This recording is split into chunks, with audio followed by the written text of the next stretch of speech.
Hi, I'm Anna Rillahan, and you're watching Prenatal Foundations. Today we're going to explore child's pose. So we'll start from a tabletop position. And from here, take your knees as wide as your mat and let your big toes touch. Then gently float the hips towards the heels, and then begin to walk the hands out in front of you and see where your forehead lands. Maybe it's just pointing towards the mat. Maybe it reaches the mat and you can rest your forehead on the mat. Depending on how far along you are in your pregnancy, you may need a bit more room for baby.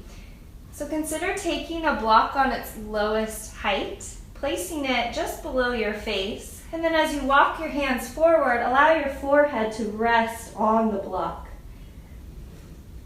Keep allowing the hips to float closer to the heels as you reach the arms forward, lengthening the spine.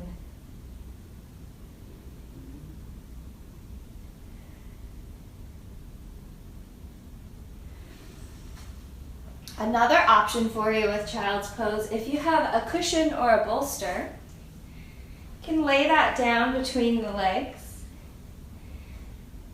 And as you walk your hands out in front of you, gently lay your torso onto the cushion and allow your face to fall to either side. And sink into the cushion.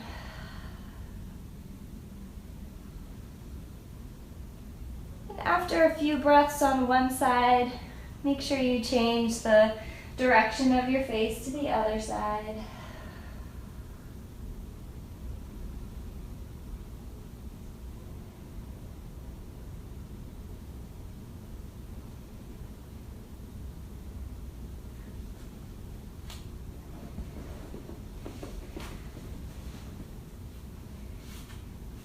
Now you have a few options for child's pose, so next time you're practicing, be sure to find what feels good for you.